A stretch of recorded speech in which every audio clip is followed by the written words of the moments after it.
Assalamualaikum warahmatullahi wabarakatuh. Melanjutkan berbagi info. Kemarin kita menyampaikan mengenai pengelolaan dana BUS. Sekarang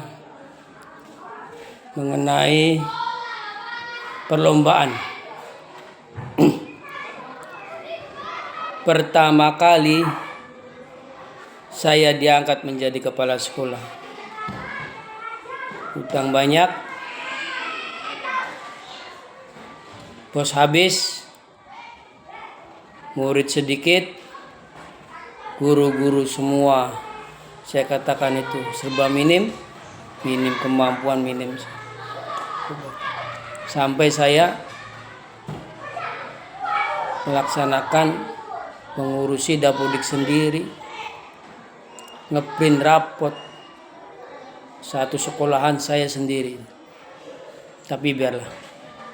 Tapi ini nih yang unik nih. Begitu saya menjabat pertama kali menjadi kepala sekolah di Karangsong, nanti silakan dicek. Barangkali ada kekeliruan. Beberapa bulan ke depan itu saya dihadapkan dengan lomba di tingkat kabupaten. Dengan pengalaman saya yang miliki, saya seorang guru prestasi rada subur, mengikuti berbagai perlombaan. Saya mencoba menyampaikan ke guru untuk perlombaan ini arahannya begini. Alhamdulillah menjadi juara umum dengan segala keterbatasan. Nah, ini yang uniknya nih. Saya sampaikan ke pengawas, ke yang lain, bahwa sekolah kami yang underground tidak diperhitungkan menjadi juara umum. Apa responnya? Gak ada satu kata pun, jangankan kalimat, gak ada satu kata pun. Menjadi kebanggaan di wilayah kecamatan itu, di kabupaten, bahkan sekolah-sekolah yang gak tahu. Tapi saya merasa, mungkin belum. Saya coba lagi. Sekolah kami underground. Begitu setiap lomba O2SN, OSN, Lesson, kami selalu underground, tidak diperhitungkan. Di momen itu, di tahun itu, saya lupa. Kami lomba MIPA itu 5 besar. Tapi bukan berarti peringkat kelima. Saya sampaikan lagi ke pengawas, ke yang lain. Nggak ada respon. No respon. Saya coba lagi. Kenapa nih guru nggak bisa ikut lomba kepala sekolah? Saya coba mendalami, coba mengikuti arus, coba ngikut berperan di dalamnya. Nah, inilah temuan yang sangat bagus. Mudah-mudahan menjadi informasi yang berkah bagi kepala sekolah yang lain, bagi guru yang lain. Dilalai, kabrane, itu kepala sekolah mendadak mungkin melihat kemampuan saya. Itu menemui saya, minta tolong agar dibuatkan untuk persiapan lomba di tingkat provinsi. Saya balik tanya, lawang lombanya aja belum dilaksanakan, kok kenapa siap-siap ke lomba ke provinsi? Dia secara gamblang dan secara mungkin sadar tidak sadar menyampaikan, udah dipastikan dia itu yang menang di tingkat kabupaten dan harus siap-siap untuk tingkat provinsi. Nih, itu tuh wonge dewek, jurine wonge dewek. Jadi belum lomba saja sudah dipastikan. Itu terjadi tuh. Makanya saya sampaikan ke guru-guru. Oh, kondisi pendidikan di daerah kami seperti itu. Dan ada lagi, sudah menjuarai juara 1 tingkat kabupaten, juara satunya tidak boleh ngikut di tingkat provinsi atas dasar sekolahnya swasta. Saya tidak melihat sekolah swasta, saya memperjuangkan itu. Walaupun di dalam aturan itu juara 1 dan 2 boleh ngikut, dua-duanya boleh ngikut atau salah satunya. Tapi ini juara 1 yang dilarang, hanya juara 2 gara-gara swasta.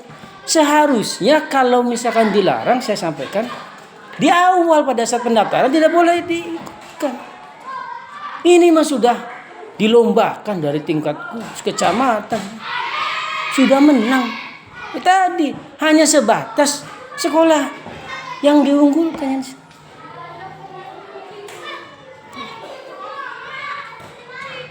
Fakta lain, SD unggulan, SMP unggulan. Lihat, orang Kementerian Provinsi Jawa Barat dalam menyelenggarakan perlombaan untuk tenaga pendidik dan kependidikan, itu saya acungi jempol. Itu sudah dihambat dulu dalam seleksi administrasi pendaftaran. Saya ngikut. Saya ingin tahu sekolah mana saja sih yang lolos verifikasi administrasi. SD unggulan, SMP unggulan, baik gurunya, kepala sekolah, langka sing lolos. Entah nggak ada yang daftar, entah emang gagal. Tapi diunggulkan terus.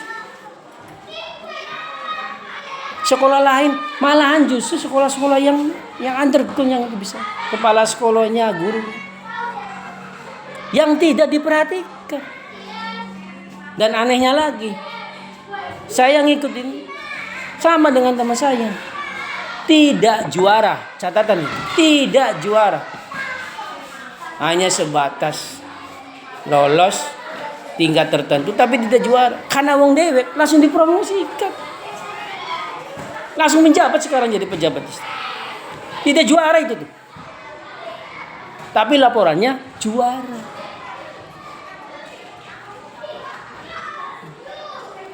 Nah, dalam O2SN, OSN dan sebagainya, ini yang kadang-kala nih secara langsung tidak langsung distrik itu memberikan arahan aturan dari Juknis, dari kementerian jelas bahwa lomba itu dari tingkat sekolahan langsung ke kabupaten. Ini mah gugus menyelenggarakan, kecamatan menyelenggarakan. Bukan masalah lombanya yang disalahkan, tapi pungutannya ini bersiswa untuk penyelenggaraan itu, yang mana anggaran itu pada saat sekolah mengeluarkan tidak bisa di SPJ-kan. Guru di sini juga menyampaikan ke saya, iya Pak, bakal lomba kok Pak. Padahal kita protes Pak, masa sing hari ini mengkono juara aja. Nah itu, cuman banyak guru kepala sekolah yang tidak bisa bersuara, ketakutan mereka itu.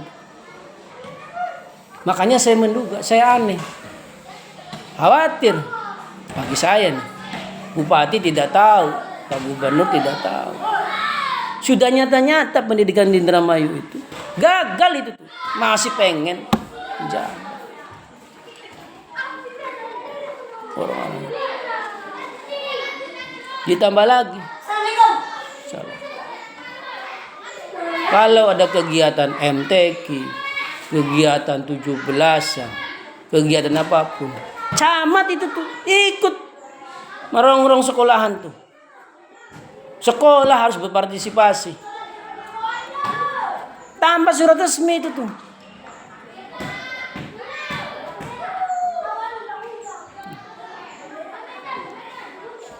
Ini yang sangat membebani. Bagaimana sekolahan bisa maju, bisa berkembang. Saya iri kepada sekolahan non-muslim.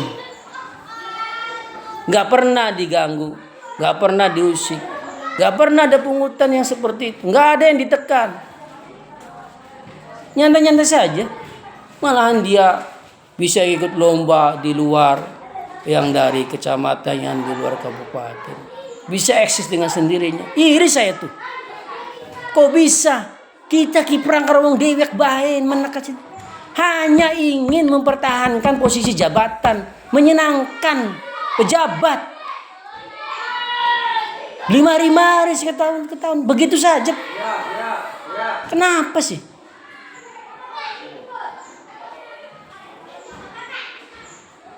Jadi kekecewaan itu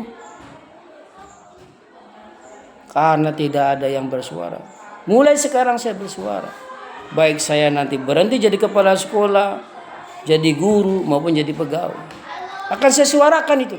Perubahan pendidikan untuk Indramayu. Yang lebih baik, beberes, bebenah. Orang nyata-nyata sudah gagal itu. Masih dikasih peluang lagi. Udah berapa tahun itu tuh menjabat. Saya aja yang gagal nih mengajukan. Setingkat saya kepala sekolah. Belum lagi pungutan lain. Dan dibiarkan itu tuh. Gak mungkin orang Indonesia gak tahu tuh. Apalagi yang kemarin. Kalau ada perintah nih, ayo ngikutin ini tarian, marching band. Kasihan sekolah. Uang dari mana? Gak bisa di SPJ kan itu tuh.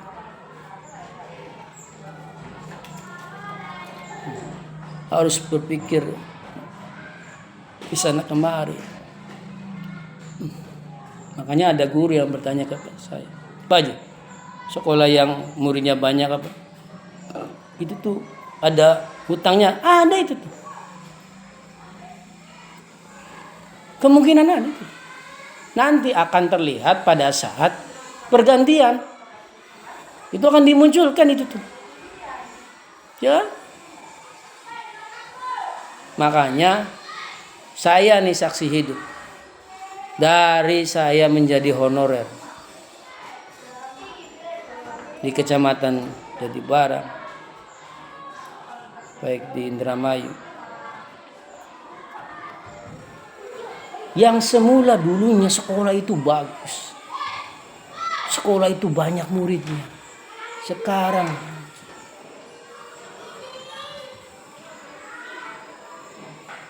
nggak ada, malah di merger, malah bangunannya sampai runtuh.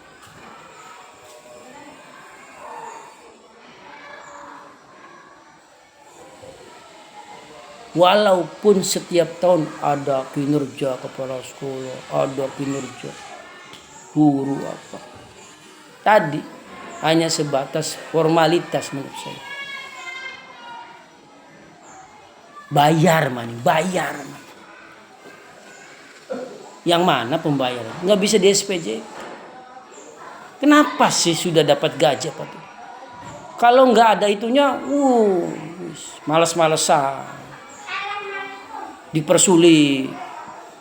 Ayo istri ya, bener-bener jahayu ya, sayu. Saya merindukan pengawas datang. Ada masalah apa nih di sekolahan? Saya siap bantu nih. Saya punya ini, punya ayo. Yo, kita maju samanya. Merindukan itu. Bukan datang pengarahan, mana RPP, mana silabus, mana agenda, mana ini. Ayo. Kublok dari tahun ke tahun begitu saja.